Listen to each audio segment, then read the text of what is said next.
they're selling 20-year-old systems that are dirty. I mean, so is every other video game store. Okay, is DKOldies a scam? Moist Critical and a big portion of the internet seem to think so. I think maybe I have a unique perspective. I myself own video games. I've played video games. And between 2009 and 2019, I ran a video game store. It was my own store. Here, look at me and say, wow, you don't look old enough to have ran a video game store in 2009. And I say, thank you for that. And also, yeah, I was 19 at the time. I made a lot of mistakes. So seeing Moist Critical and the rest of the internet attack DKOldies for systems with some dust in them, it hits a little close to home. You know, maybe in the past I've sent some systems out that weren't in tip-top. So if we skip about 2 minutes 45 into Moist Critical's video about DKOldies, that's when he starts to get into it. So the first thing we start off with is the Wii at $60 or $59.99, $60. Through the whole video, you don't point out that is the red Wii. That's the Mario 25th edition red Wii. They're not super rare, but they are worth a little more. The going price for a Wii for a long time has been about $60 at most stores, 50, 60 bucks. I mean, there's plenty of stores that ask $100 for a Wii. This is a console only. So, I mean, 60 bucks for red Wii, totally reasonable. The next part you get into is that, well, $60 might seem reasonable, but the top end price is $120. And they may not have that in stock, but if they had a, what do they call it? Just a good condition system. If they have a good condition system, then they might charge $120 for it. I mean, for one, they don't have any of those in stock, so it's hard to say what they consider a good condition system. It's notable they don't have anything above that.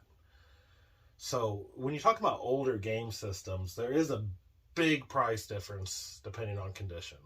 So the Wii and PS4 came out in 2006. So that is 17 years ago.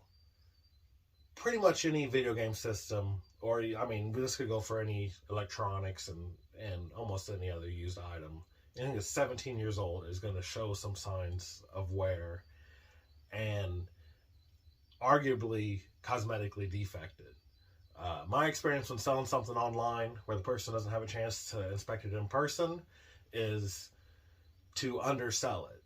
So my impression is that DKOldies sells, I mean, their lowest, they only have two tiers. They have cosmetically flawed and they have good. So there's nothing above good. There's no mint condition. There's no very good.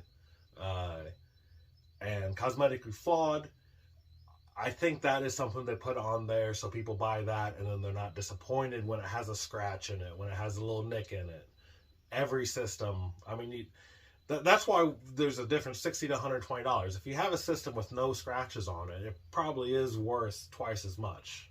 Maybe not $120, but I mean, that's not crazy. I mean, as far as buying consoles on eBay, I mean, there's a lot of people that don't trust eBay at all. When you buy something from eBay, you're buying it usually from an individual, sometimes from a business. There are, you know, businesses that solely resell on eBay, or I mean, there's even, I think GameStop even has their occasionally sells stuff on eBay. So there are major businesses and small businesses with their own eBay stores. What I mean is that you can find an eBay seller that is trustworthy. It will be more expensive than your nobody with less than 100 feedback. When you see somebody with thousands and thousands of feedback, you can assume that they're probably not scamming people on a regular basis. eBay does have some tomfoolery, but generally you can't get away with it over and over and over again on the same account. Also, I'm not sure if you can see, but there is a lot of gunk in the fan. We might just have to open this up. All right, ICB, go ahead. Okay, let's talk about this. Every system collects dust over time. I think the guys that like electronics are too hardcore about blowing stuff. Like, dust only becomes a problem when it clogs stuff up. Obviously, dust is not a good thing. A year's worth of use on any sort of system, unless it's in a super clean environment, it's going to have a layer of dust on it. And the Wii in particular is a system that you don't necessarily want to take apart unless you have to. It's not really that hard to take apart, but it's got a bunch of stickers and the rubber feet that are adhered to it that cover all the screw holes. And so if you want to make it look like it hasn't been opened, if you want to make it not look any different after you open it, you basically got to replace all that because they'll never stick back on there the same. You got to get new ones, stick them back on there. You're talking about a $60 system for somebody to take one apart, to clean it, put it back together, put those stickers back on. I mean, I'm sure some people can do it very fast, but I mean, it's not unreasonable to say that's like a 30-minute job. So you're talking about 30 minutes worth of electronics work. I mean, even at like a modest, like, I don't know, let's say $30 an hour, that's $15 worth of labor. You're expecting them to put $15 worth of labor in a $60 system. I mean, how much are they supposed to buy them for? You know, if they make, you know, the usual markup on used video games from a retailer, GameStop pays pennies on the dollar. Anything around 50% is considered more than reasonable, I think. So, I mean, if a Wii's worth $60, they're paying 30 for them. They're probably not, but I mean, just let's say, you know, they're probably paying 10 or 20 bucks for them. $15 worth of labor, that's very conservative, you know, in the estimation. Plus, I mean, you got to buy the stickers. Let's say stickers cost a couple bucks. I mean, they're going to have 40 bucks into the system they sell for $60, and they're supposed to warranty it. It's not feasible for them to take apart every system, especially one that works. I'm a big proponent of not taking apart stuff that works fine. If it's not something you can just pop open very easily, it's not really worth taking apart. It's an old electronic. They can be sensitive. I mean, there's lots of reasons. A little bit of static shock. Unless it's just clogged with dust, there's no reason to take apart something that works. Now, I mean, let's continue this, because I think they do take them all apart, because they're all, well, I mean, I don't think most people have seen the inside of what most video game systems look like. Most video game systems are just absolutely disgusting. Because they never get opened and cleaned. That means most video game systems you pop open, there's dust bunnies inside. I don't know if they take them apart, but they at least blow them out with highly compressed air. They say they clean the systems. I mean, wiping them down on the outside and blowing them out with compressed air is cleaning them. Maybe not to some people's standards. Some dust on the fan, stuck to the fan, is necessarily that huge of a deal. And I think that if that's the only thing wrong with the system, then I mean, it really shouldn't even be taken apart. And I know I'm going to get some hate for that, because people love taking stuff apart. That's why I'm not in the repair business anymore, is because I learned that you can sell something on eBay that's broken, describe it as broken, not trying to scam somebody. You just, like, say you got a cell phone with a cracked screen. You can sell it on eBay for nearly the same price as what the phone is worth in good condition, minus the price of the cracked screen. So basically, no room for making anything on the labor there. There are some exceptions, but you got to find them. I'm sure that everybody likes taking apart their console and blowing it out, because it makes them feel like they're doing something, you know, technological. But my hot take is that it's not necessary. It just isn't, unless the fan is not working properly or the airflow itself is blocked. I think the industry standard in electronics for something to be refurbished is it just means it's been fully tested and it's been cleaned. And by cleaned, I mean on the outside. The thing about a backwards compatible PS3 is that you can't find one that works properly. So if you're just skimming through eBay listings, I bet the majority of the ones under $200 have some sort of problem with them.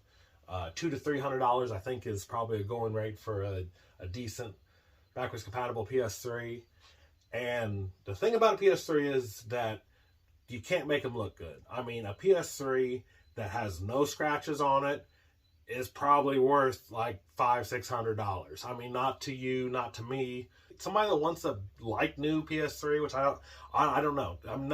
Nobody's buying these off of DKOldies. Nobody's paying for the one that's twice as expensive, or at least they're not making videos. So we don't know what a good PS3 looks like from DKOldies. But all I'm saying is that PS3s without scratches, without cosmetic defects, backwards compatible, that have no problems whatsoever, are pretty hard to come by. $300 is not unreasonable at all for a big website to charge for a good working backwards compatible PS3. And I am tempted to say that $600 is not crazy for one in exceptionally good condition. I'm going to look it up and I'll post the most recent sold listings off of eBay of good condition backwards compatible PS3s, because I think that if you've seen them under $200, either not good condition or not backwards compatible. But I'll double check that. They're $400, but I mean, you pay extra $100 because of the DKOldies TikTok. Okay, so I looked them up on eBay. A good condition backwards compatible PS3, 80 gigabytes, definitely goes between $200 and $300. $300 is not unreasonable at all with a controller in good condition, guaranteed by, you know, a reputable seller. For sure, like a broken one goes $100, $150. And there are a lot of those that are not listed as broken, or I think maybe you have to go into deeper in the category before it even shows parts or repair, as opposed to just showing new or used. People are underestimating the value of a good condition backwards compatible 80 gigabyte PS3. You know, $400 is not crazy. You know, let's say $300 is the going rate, and you pay a 30% markup for the DKOldies name. He points out the warranty sticker on the PS3. So do we want them to be cleaned or do we not want them to be cleaned? Because if they're going to be opened up and cleaned, the warranty sticker is going to be replaced. DKOldies is not going to warranty it if you've opened it up and worked on it like he does in this video. Regardless if you just took it apart to blow the dust out of it, they're not going to warranty it, because there are risks that are involved with taking apart a system, especially if you don't know how to handle electronics. Just a little bit of static shock on an electronic board can fry it. It's because you cannot keep a glossy finish in good condition unless you just don't touch it at all. Every PS3 that's been moved around a few times, that's had anything laid on it, that's been stuck in a box with the games and controllers thrown on top of it, they all have scratches on them. PS3s are notoriously dusty because there's a lot of airflow through them. PS3 probably generated more heat than any game system ever made. In fact, I'm willing to bet that. So they pulled a lot of air through them. They stuck a lot of dust. You open up any PS3 that hasn't been opened before, and it is just absolutely covered in dust. So, I mean, there's an argument to be made. You probably should open up every older PS3 and clean them out, because they are just full of dust. This one obviously has been cleaned out. Somebody took it apart, and they probably just blew it out with high compressed air. They didn't wipe it down. The reason being that, if you're wiping it down with a cloth, there's an added risk of just frying it. By the 3rd to 5th year that the PS3 was out, the early ones just did not work anymore. Same thing with the 360. They had the red light of death. The PS3s didn't fail quite as often. They had the yellow light of death. I think that really they just failed later. The 360s were failing, just a month out of the box, whereas the PS3s were failing 2-3 years down the road. This is a hard to find system that already has a high failure rate. Taking it apart already has a risk. There's no reason to clean every nook and cranny in it. Blow it out with high compressed air so you don't have to touch it. You don't need to wipe it down. I don't think you need to wipe down the insides of an electronic. Understanding of exactly what's going on. So not only are their prices outrageous. Okay, so that's what we're talking about, is they charge a lot and their systems have some dust in them. We have a Wii that had a layer of dust on the fan, and a PS3 that had a layer of dust inside the console. This is not a crazy scandal. DKOldies does charge a lot. I would never buy anything from them, but I kind of feel bad for them. This is overblown for sure. Okay, $240 for a black first-gen Xbox 360 is ridiculous. They're probably worth you said you paid $90 for it. That is probably like what GameStop charges for one with a warranty and a controller. So that's not $250 is a ridiculous price. Yes, I mean that's crazy.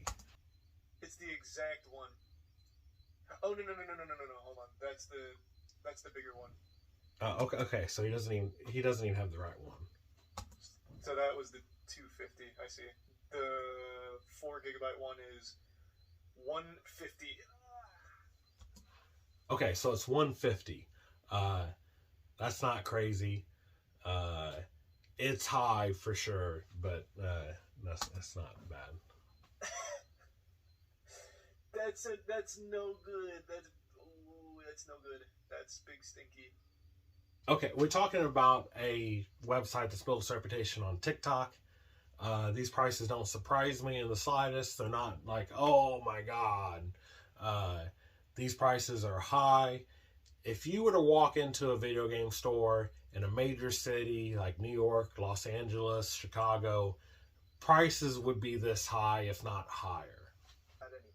Oh, I mean, okay, so they're showing taking it apart, and yes, he's blowing it out. Yeah, so this is not exactly...